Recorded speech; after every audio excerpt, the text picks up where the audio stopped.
মুমিনেরা সব সময় ধৈর্যশীল হয়। মুমিনেরা কি হয়? ধৈর্যশীল হয়। আপনি যত বড় ক্ষমতাশীল লোক হন না কেন, যত বড় পাওয়ারফুল লোক হন না কেন, যত বড় ডিগ্রি অর্জন করেন না কেন, আপনি মনে করেন ক্লাস 1 থেকে মনে করেন একদম ডক্টরেট করেছেন, মাস্টার্স কমপ্লিট করেছেন, আপনি পিএইচডি করেছেন, কিন্তু আপনার মধ্যে ধৈর্য নাই, ধৈর্যের সার্টিফিকেটটা আপনি অর্জন করতে পারেন নাই। কেননা ধৈর্য হচ্ছে সবচাইতে বড় সার্টিফিকেট। দেখবেন যার মধ্যে ধৈর্য নাই ও দেখা যায় সমাজে ফিতনা সৃষ্টি করে। কেননা কি, কেউ যদি কিছু তাকে বলে অল্পতে তার মেজাজ খারাপ হয়ে যায়। অনেক শিক্ষিত লোক আছে, আমি মাঝে মধ্যে বলি সমাজে শিক্ষিত আছে দুই ধরনের। কয় ধরনের? এক ধরনের শিক্ষিত আছে, যত শিক্ষিত হয় অত উগ্র হয়, অত ক্ষমতা অর্জন করে, মেজাজ খারাপ করে, এলাকার সাধারণ মানুষকে সম্মান করে না। কি বলে, আমাকে চেনো, আছে না, আমাকে চেনো, আমি অমুক। আমি বলি তোমাকে চেনার কিসের প্রয়োজন? তুমি কি বনের হিংস্র প্রাণী? তুমি কি বনের সাপ? তুমি কি পাগলা কুকুর? পাগলা কুকুরের স্বভাব আছে, ও দেখবে মানুষকে, নিজের মালিক কেউ দেখা যায় ছাড়ে না, পাগল হলে পরে তারে আঘাত করে। তাহলে কি ওর ভিতরে ধৈর্য নাই?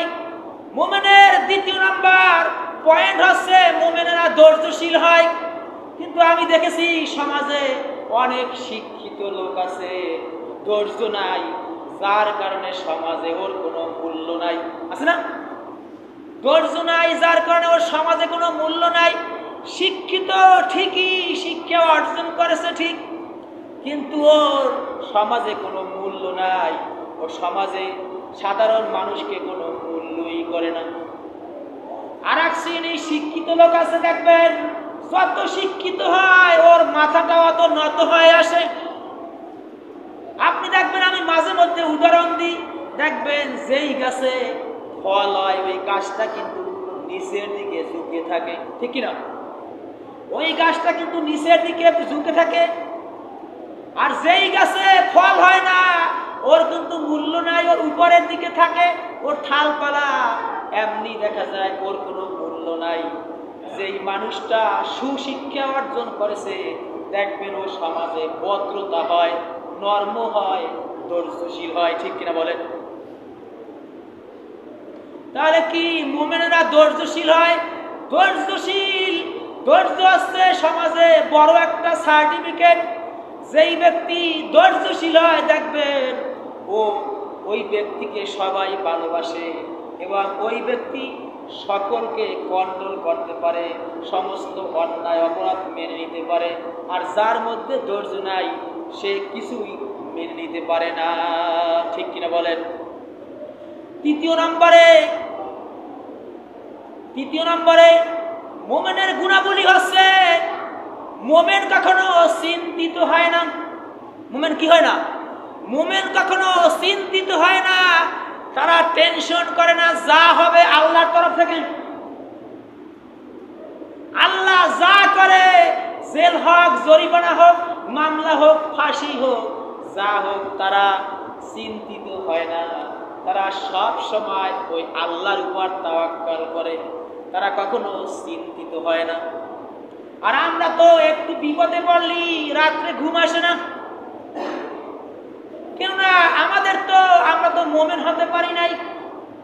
কি, ছেলে অসুস্থ হয়েছে, টেনশনে সারা রাত্র ঘুম হারাম হয়ে গেছে। স্ত্রী অসুস্থ হয়েছে, ঘুম হারাম হয়ে গেছে। এরপরে বাবা অসুস্থ হয়েছে, মা অসুস্থ হয়ে গেছে, ঘুম হারাম হয়ে গেছে।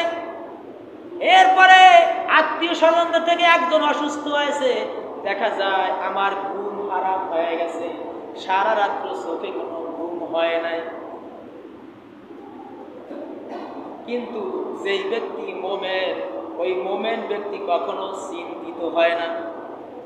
এই ফেসবুকে দেখেছি এই ফাঁসির 2 ঘন্টা আগে, ওর নাম জানি কি, আরমান আজমির না কি জানি নামটা আমার ভালোভাবে মনে নাই।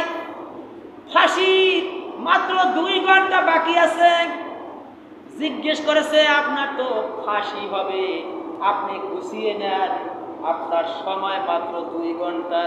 কয় ঘন্টা? আপনার সময় আছে মাত্র 2 ঘন্টা। লোকটা বলতে আছে আমি 1 ঘন্টা ঘুমিয়ে পড়ব, ঘুমাবার পরে 1 ঘন্টা আগে আমাকে জাগায় দিও, আমি ঘুষ হয়ে সবকিছু পরিপূর্ণ হয়ে আমি রেডি হয়ে তারপরে আমি ফাঁসি দিকে আমি অগ্রসর হব। সময় আছে কয় ঘন্টা? মাত্র 2 ঘন্টা। আমি মনে করি এই লোকটা কিভাবে ঘুমাসে? 2 ঘন্টা সময় বাকি আছে, ওই লোকটা ঠিকই 1 ঘন্টা ঘুমায় নিয়েছে।